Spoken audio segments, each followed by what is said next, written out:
The Galactic Council had seen many species rise and fall across the stars. Some were warriors, others were scholars, and a few were traders. But none had ever been quite like the humans who had just arrived at the great station orbiting Kepler 442b. Ambassador Zexhai of the Thrakari Empire watched through the massive viewing port as the small human vessel docked. It was a simple ship, nothing like the grand warships of the Corvani or the sleek research vessels of the Meridian Collective.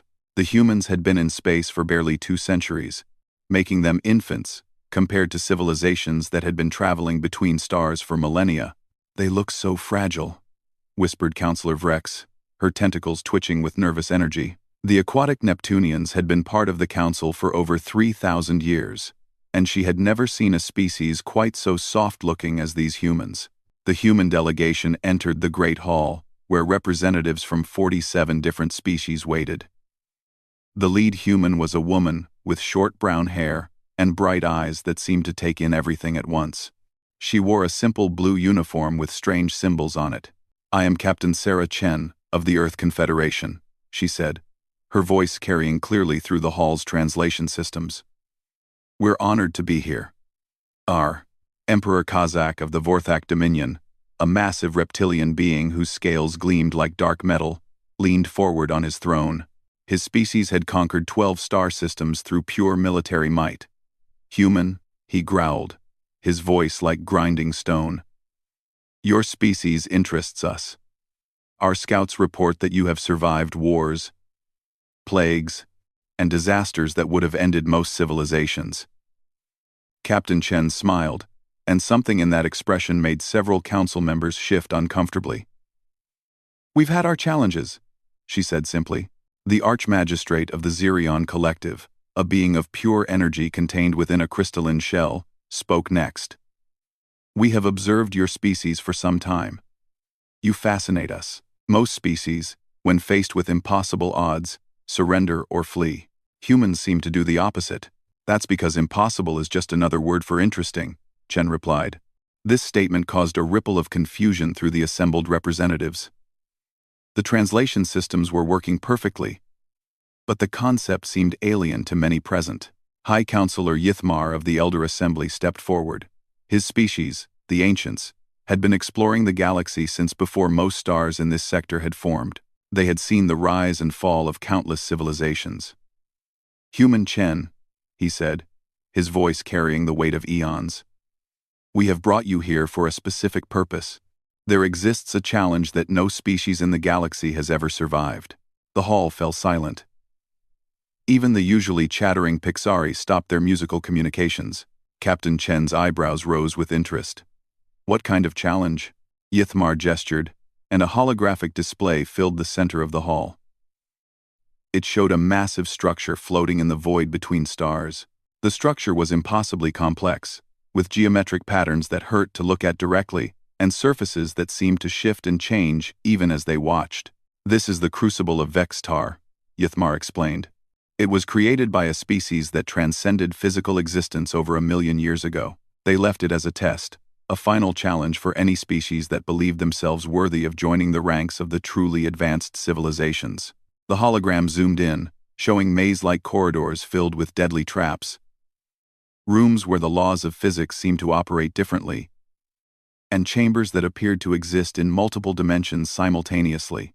"Over the past 1,000,000 years," continued the Ancient, "representatives from over 300 species have attempted the Crucible. Warriors, scholars, machines, energy beings, hive minds, all have tried and failed. Most died within the first hour. The longest any being has survived inside was 14 hours, achieved by a Corvani war master who had conquered entire worlds single-handedly." Captain Chen studied the hologram with the same expression she might use to examine an interesting puzzle box. "What exactly happens to those who fail?" "The Crucible adapts," Emperor Kazak rumbled. "It learns from each attempt, becoming more deadly, more impossible. What killed the first challenger becomes child's play compared to what faces the 100th. And you want us to try because?" Chen asked. Counselor Vrex's tentacles writhed nervously. Because your species does things that make no sense to the rest of us. You compete in activities designed to cause pain and exhaustion. You seek out danger for entertainment. You climb mountains not because you need to reach the top, but because the mountains exist. You launch yourselves from perfectly good aircraft just to fall through the sky, added the Pixari representative, its musical voice containing notes of bewilderment. When we first observed this behavior, we thought it was a form of execution. But your people pay to do it repeatedly, Captain Chen laughed. And the sound was so genuinely amused that it startled half the council. You're talking about skydiving, and mountain climbing, and extreme sports in general. We fail to understand the logic, said the Xerian Collective's representative. These activities serve no survival purpose. They actively increase the risk of death or injury, yet humans engage in them voluntarily and express what you call enjoyment. That's because, Chen said, her eyes bright, with something that might have been anticipation. What you call challenges, we call fun. The silence that followed was so complete that the hum of the station's life support systems became audible. High Counselor Yithmar finally spoke. You find impossible challenges entertaining? Not just entertaining, Chen corrected. Irresistible. The more impossible something seems, the more interested we become. It's like you're offering us the ultimate puzzle, the greatest game ever created. How could we possibly say no? Emperor Kazak's massive head tilted in confusion. You speak as if this were a recreational activity. This crucible has killed the greatest champions of hundreds of worlds. With respect, Emperor, Chen said, what you're describing sounds like the most amazing obstacle course ever built. On Earth, we have something called the television program Ninja Warrior, where people attempt courses designed to be nearly impossible. They fail constantly, often spectacularly, and they keep coming back for more. This is different, Vrex insisted. The crucible is truly impossible. It has been proven impossible. Captain Chen's smile grew wider. You know what we humans say about things that are impossible. The council waited. Hold my beer. The translation system struggled with the phrase for a moment before providing contextual meaning that left the assembled representatives even more confused. You wish to attempt the crucible, Yithmar said slowly, because it will be fun?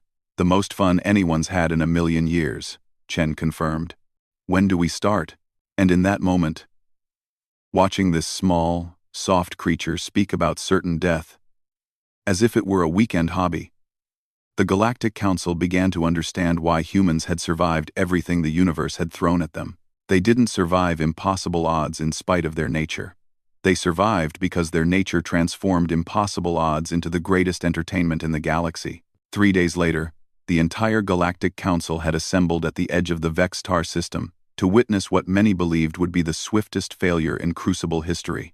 The human ship hung in space before the massive alien structure, dwarfed by its impossible geometry and shifting surfaces. Captain Chen stood in the transport bay, checking her equipment one final time. She wore a modified spacesuit equipped with the best technology humanity could provide, which by galactic standards was laughably primitive. No energy shields, no matter transporters, no dimensional phase shifters, just good old-fashioned human engineering, and a lot of duct tape. Captain, came the voice of her communications officer through the comm system. The council is asking if you want to review the tactical data one more time. They have detailed scans of every room where previous challengers died. Chen grinned as she sealed her helmet. Nah, spoilers ruin the fun. Besides, I've got something better than tactical data. What's that, Captain? Curiosity and a really good feeling about this. The council members watched through their various sensors and viewing devices as the small human craft approached the crucible's entrance. The ancient structure responded to their presence, massive doors that hadn't opened in 300 years, grinding apart to reveal a corridor that seemed to stretch into infinity. The human has entered the first chamber, announced the monitoring station. Preliminary scans indicate the room contains 17 different lethal mechanisms. Previous challengers typically survive an average of 4 minutes here. Captain Chen stepped through the entrance and immediately ducked as a massive blade swept through the space where her head had been. "Well, that's a warm welcome," she muttered, then noticed the pattern of scorch marks on the walls. "Okay, so we've got spinning blades, energy beams, and... oh, are those spikes coming out of the floor?" Instead of carefully analyzing the trap patterns like previous challengers, Chen did something unprecedented. She laughed. "This is like the world's deadliest theme park ride," she said aloud, knowing the council was monitoring her communications. "Let's see what you've got." What followed was a display that left every council member speechless. Where other challengers had attempted to find the logical solution, to overcome the room through superior technology or careful strategy, Chen treated it like an elaborate game of hopscotch. She rolled under sweeping blades with a whoop of excitement, used the rhythm of the energy beams to dance between them, and when the floor spikes activated, she actually thanked them for the helpful stepping stones. In 12 minutes, she had crossed the room that had killed dozens of the galaxy's greatest champions. "Impossible," breathed Emperor Kazakh. "She's treating lethal traps like playground equipment." The second chamber was designed to test mental fortitude. It created illusions of the challenger's worst fears and most painful memories. Previous attempts had ended with beings curled in corners, overwhelmed by psychological trauma. Chen walked into the room and found herself face to face with a perfect recreation of her worst memory. The accident that had killed her younger brother when she was 16. "Oh, come on," she said, wiping away a tear. "That's just playing dirty." But instead of being paralyzed by the painful memory, she walked up to the illusion of her brother and hugged it. "I miss you, Tommy, but I know you'd want me to see what's in the next room." The chamber's systems, designed to break minds with fear and regret, simply didn't know how to process someone who acknowledged the pain but refused to be stopped by it. By the fourth chamber, word had spread throughout the galaxy. Ships from dozens of species had arrived to witness the impossible sight of someone actually progressing through the crucible. The viewing area had become a massive gathering of beings who had never seen anything like this. The fourth chamber contained a puzzle that had stumped the greatest minds in galactic history. It was a three-dimensional maze that existed in 7 dimensions simultaneously, where the solution required understanding mathematics that most species couldn't even perceive. Chen looked at the impossible geometric structure for exactly 30 seconds, then started climbing on it like jungle gym equipment. "The human is not attempting to solve the puzzle," reported the monitoring station in bewildered tones. "She appears to be playing on it." "This is amazing," Chen called out as she swung from one impossible angle to another. "It's like monkey bars designed by someone who really understood non-Euclidean geometry." Her seemingly random movement through the structure accidentally triggered the solution sequence in a way that no logical approach had ever achieved. High Counselor Yithmar found himself leaning forward in fascination. "She's not trying to beat the challenges," he realized. "She's trying to enjoy them." The fifth chamber was perhaps the cruelest test of all. It drained hope. It was designed to make the challenger feel the futility of their quest, to understand that they were attempting something truly impossible and that their efforts were meaningless. Chen walked into the room and immediately felt the crushing weight of despair settle over her. For a moment, her steps slowed. Then she started humming. It was an old Earth song, something her grandmother used to sing. The melody was simple and cheerful, completely at odds with the oppressive atmosphere of the chamber. "You know what's funny about impossible things?" she said, still humming between words. "Every single day, humans do things that used to be impossible. We fly through the air in metal tubes. We talk to people on the other side of the planet. We cure diseases that used to kill millions. Impossible is just another way of saying, we haven't figured out how yet." The chamber's systems, designed to crush spirits, found themselves faced with something they had never encountered. Someone who refused to accept that impossible meant permanent. Chen danced her way through the chamber, humming her grandmother's song, and the ancient machinery simply gave up trying to discourage her. The sixth chamber contained physical challenges that had broken the bodies of the strongest warriors in galactic history. Gravity fields that could crush mountains, temperatures that could freeze or burn any known substance, radiation that could kill at the cellular level. Chen studied the various environmental hazards and nodded approvingly. "Now this looks like a real workout." What followed was perhaps the most impressive display of human stubborn determination ever witnessed. When the gravity increased to levels that should have pulverized her bones, Chen adapted her movement. Crawling when walking became impossible. When the temperature dropped to near absolute zero, she started doing jumping jacks to keep warm. When radiation levels spiked, she used her suit's limited shielding more creatively than any engineer had thought possible. She's using the gravity fluctuations to slingshot herself across the room, observed Counselor Vrex in amazement. And the temperature changes to regulate her suit's cooling system. And the radiation. Is she using it to power her equipment? Humans, declared the Pixari representative, its musical voice filled with wonder, are completely insane. But it was in the 7th chamber that Captain Chen encountered something that finally made her pause. The room was empty, except for a simple chair and a sign that read, in her own language, "Rest. You have done enough. You have proven yourself. You may leave with honor." Chen stared at the sign for a long moment. Through her comm system, she could hear the excited chatter of the council members, amazed that any being had made it this far. She could leave. She could claim victory. She had already accomplished what no one in galactic history had achieved. Instead, she laughed and walked past the chair without sitting down. "Thanks for the offer," she said to the chamber. "But I didn't come this far just to take a break.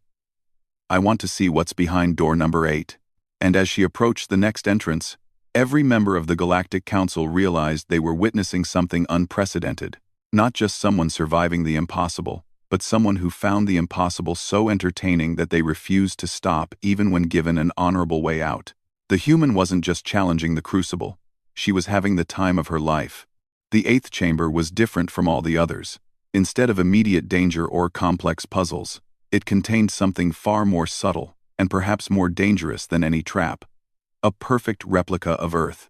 Captain Chen stepped into what appeared to be a beautiful meadow under a blue sky, complete with the smell of grass and the sound of birds singing.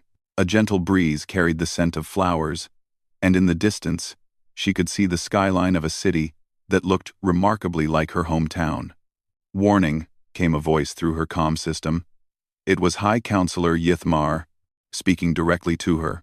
"Captain Chen, our sensors indicate that the chamber is attempting to trap your consciousness. Previous challengers who have reached this point have become lost in perfect illusions of their homeworlds. They remain there still, their minds convinced they have returned home successfully." Chen walked through the meadow, her boots crunching on grass that felt absolutely real. In the distance, she could see people who looked like her friends and family, waving and calling her name. "It's beautiful," she admitted. "Really beautiful. Perfect." Even, she could hear the concern in the council's communications as they monitored her vital signs, watching for the telltale brain patterns that indicated someone falling victim to the illusion. But then Chen did something that surprised everyone, including herself. She sat down in the grass, closed her eyes, and took a deep breath. "You know what's wrong with this place?" she said aloud. The illusory earth shimmered around her, as if waiting for her answer. "It's too perfect. Real Earth isn't like this. Real Earth has traffic jams and rain on picnic days, and coffee that's too cold and meetings that run too long. It has problems and challenges and things that need fixing." She opened her eyes and smiled. "That's what makes it worth going home to." She stood up and began walking toward the chamber's exit. As she moved, the perfect illusion began to fade, revealing the stark metallic walls of the crucible. "Besides," she added, "if I wanted to go home, I'd just turn around." The real fun is seeing what comes next. The 9th chamber contained what appeared to be a simple question, displayed in floating letters of light. "Why do you continue? Why do you continue?" Chen read the question and realized that this was perhaps the most dangerous challenge yet. Not because of physical danger, but because it demanded absolute honesty. She could feel the weight of the chamber's attention, as if the very structure was trying to peer into her soul. Previous challengers had given answers about glory, or duty, or the advancement of their species. All had been found wanting and rejected by the chamber. Chen thought for a moment, then smiled. "Because it's here," she said simply. "Because someone built this amazing thing and left it floating in space like the galaxy's most complicated toy." Because I want to meet whoever created it and shake their hand. Because stopping now would be like reading a book and putting it down 3 pages from the end. The letters pulsed brighter. But mostly, she continued, because my grandmother always told me that the best adventures are the ones that scare you a little. And this is the best scared I've been in years. The question faded, and a new passage opened. The 10th chamber was vast, so large that Chen couldn't see the walls or ceiling. She found herself standing on a narrow bridge that stretched across an endless void. With no handrails and no visible support structure, this challenge has broken every being who has attempted it, Yithmar's voice informed her. The bridge will test your balance. But more than that, it will test your resolve. As you cross, you will experience every doubt you have ever had, every moment when you questioned your ability to succeed. Chen stepped onto the bridge and immediately felt the weight of every failure in her life. Every time she had been told she wasn't good enough, every moment of self-doubt. But instead of being crushed by these feelings, she started talking to them. Oh, hi there, math anxiety from 6th grade. Yeah, I remember you. And there's my fear of public speaking from high school, and my worry about whether I'm smart enough to be a starship captain. As she walked, acknowledging each doubt like an old acquaintance, something amazing happened. The fears and doubts didn't disappear, but they stopped being obstacles. They became just part of the landscape of her mind, acknowledged but not controlling. The thing about doubt, she said as she reached the midpoint of the bridge, is that it's not the enemy. It's just your brain trying to keep you safe. But safety isn't the point of living. Growth is. By the time she reached the end of the bridge, every member of the Galactic Council was silent in amazement. No one had ever crossed that bridge by making friends with their fears. The 11th chamber was the strangest yet. It was completely empty except for a single mirror that showed not Chen's reflection, but a perfect image of the most advanced being in the galaxy. A transcendent entity of pure thought and energy, perfect in every way. To proceed, a voice announced. You must become this. You must transcend your crude physical form and achieve perfection. Chen looked at the image for a long time. It was beautiful, serene, and completely alien to everything she was. No thanks, she said finally. The mirror flickered in confusion. I mean, it's very nice, Chen explained. But I like being human. Sure, we're not perfect. We make mistakes. We get emotional. We do stupid things for ridiculous reasons. But that's what makes us interesting. Perfection sounds boring. She walked around the mirror instead of trying to transform herself, and the chamber had no choice but to let her pass. The 12th and final chamber contained nothing but a simple podium with a button and a sign that read, Congratulations. You have achieved what no being in galactic history has accomplished. Press the button to claim your reward and transcend to a higher plane of existence. Chen looked at the button, then at the chamber around her, then back at the button. That's it? She asked. That's the big finale? She could hear the confusion in the council's communications. According to every scan they had ever made, this was indeed the final chamber. I mean, it's nice and all, Chen continued. But I was kind of hoping for something more challenging. This is just a button. Where's the dramatic final test? Where's the impossible final puzzle? She walked around the podium, examining it from every angle. You know what I think? She said finally. I think the real test isn't whether I press the button. The real test is whether I understand that the journey was the point, not the destination. Instead of pressing the button, she sat down next to the podium and pulled out a small device from her equipment pack. What is she doing? Emperor Kazakh rumbled. Chen had produced what appeared to be a simple earth sandwich and a thermos of coffee. She was having a picnic in the final chamber of the galaxy's most deadly challenge. This has been amazing, she said, taking a bite of her sandwich. Really, truly, absolutely amazing. But you know what would make it even better? She looked directly at the monitoring sensors that she knew were watching her. If my friends could try it too. And then she did something that no being in galactic history had even considered. She stood up, ignored the button that would have granted her transcendence, and walked back the way she had come. "Captain Chen," Yithmar's voice was urgent. "You are leaving? You could claim the ultimate prize." "The ultimate prize," Chen said as she retraced her steps, "is getting to share something this cool with people you care about. Besides, now I know the way through. I can teach others. We can make this into the galaxy's best team-building exercise." As she walked back through the chambers, something unprecedented happened. The crucible began to change. Instead of resetting to kill the next challenger, it started adapting differently. The traps became challenging but not lethal. The puzzles remained complex but fair. The psychological tests became opportunities for growth rather than instruments of torture. When Chen emerged from the crucible 12 hours later, she found the entire Galactic Council waiting for her. Some were cheering, others were staring in disbelief, and a few were frantically recalculating everything they thought they knew about the nature of challenges and rewards. "So," she said, pulling off her helmet and grinning at the assembled representatives, "who wants to go next?" High Counselor Yithmar stepped forward, his ancient voice filled with something that might have been wonder. "Captain Chen, you have transformed an instrument of death into something else entirely." "How?" "Easy," Chen replied. "I treated it like what it really was. The galaxy's most elaborate amusement park. And like any good amusement park, the real fun comes from going on the rides with your friends." Emperor Kazak's massive head tilted in confusion. "But the transcendence. The ultimate prize." "The ultimate prize," Chen said firmly, "is having amazing experiences with people who matter to you. Everything else is just stuff."